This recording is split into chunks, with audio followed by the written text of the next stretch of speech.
In the previous episode, we saw the birth of the first civilization and the silent poison that began to kill its lands. The salt accumulated over centuries of irrigation.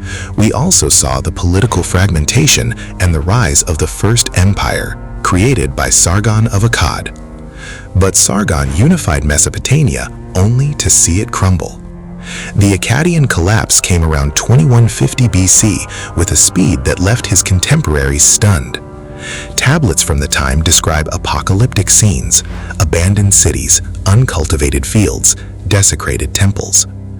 Today, in this second episode, we will understand what caused this first great fall and how Mesopotamia stubbornly rose from the ashes.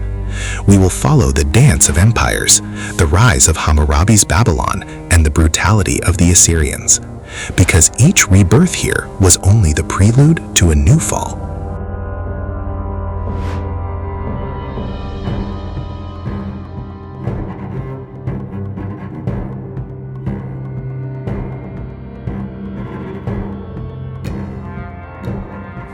What caused the Akkadian collapse? Historians have debated for centuries, but today we have evidence of a fatal combination: severe drought for decades, internal rebellions by governors who had accumulated too much power, and attacks by peripheral peoples who saw in the weakening of the center the opportunity to plunder the rich cities of the plain. In one generation, the empire that seemed eternal crumbled. But here is the extraordinary thing: Mesopotamia did not surrender. After the fall of the Akkadians, Sumer experienced a brief renaissance under the Third Dynasty of Ur. Its kings proclaimed themselves living gods and produced the Code of Ur-Nammu, the oldest known legal document, which preceded the famous Code of Hammurabi by several centuries. They restored temples, rebuilt canals, and reopened trade routes.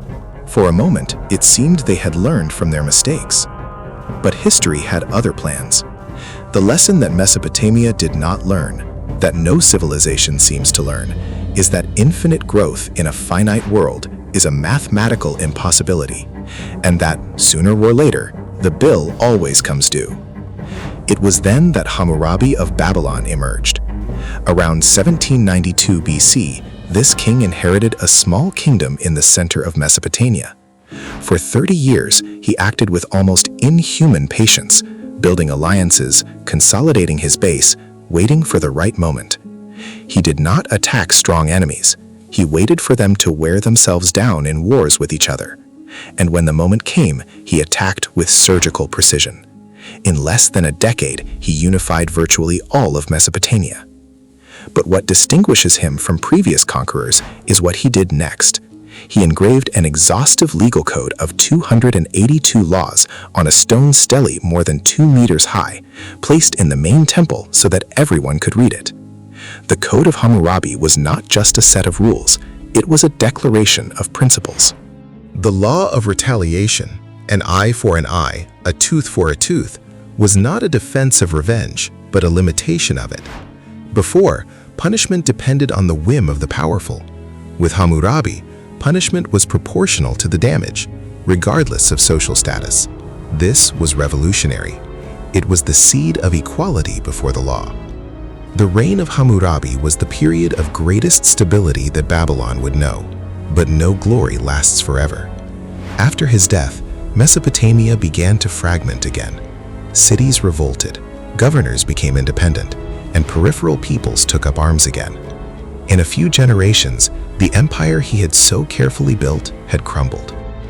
What came next was a time of fascinating complexity, a triangular struggle between 3 forces.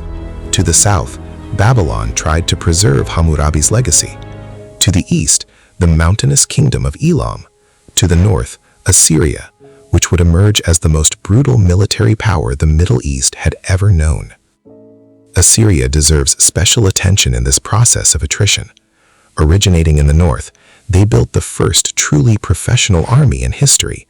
Soldiers trained from youth, equipped with iron weapons, with sophisticated siege tactics, battering rams, siege towers, tunnels to undermine foundations.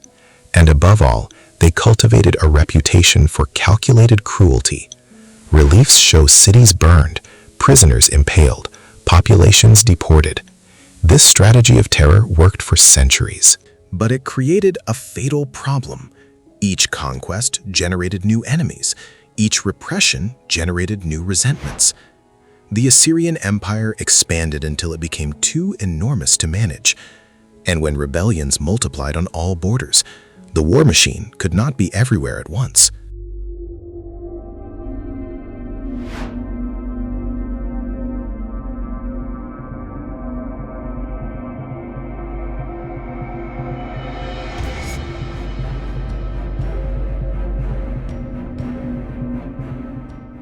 The end of the Assyrian Empire was as brutal as its peak. In 612 BC, a coalition of enemies, Babylonians, Medes, and Scythians, besieged Nineveh, the Assyrian capital, known as the City of Blood. For 3 months they resisted, but famine and despair did their work. When the walls gave way, the city was razed, temples burned, population massacred, survivors deported. Nineveh was never rebuilt. Where once stood one of the world's greatest cities, only piles of rubble remained. But Mesopotamia, once again, showed resilience. Under Nabal-Palasar and his son Nebuchadnezzar II, Babylon revived its former splendor. The Neo-Babylonian Empire was the last great flourishing, a renaissance that would last about 80 years. Enough time to build the Hanging Gardens, the Ishtar Gate, and the Etemanki Ziggurat, which inspired the story of the Tower of Babel. But the same problems persisted: soil salinization, trade suffering from wars, a shrinking population. Mesopotamia was aging.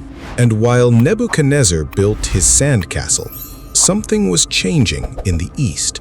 A new power, silent and ruthless, that would exploit all the accumulated weaknesses.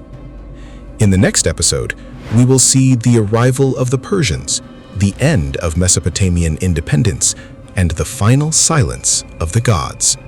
The cradle of civilization was about to become a province, and then a memory.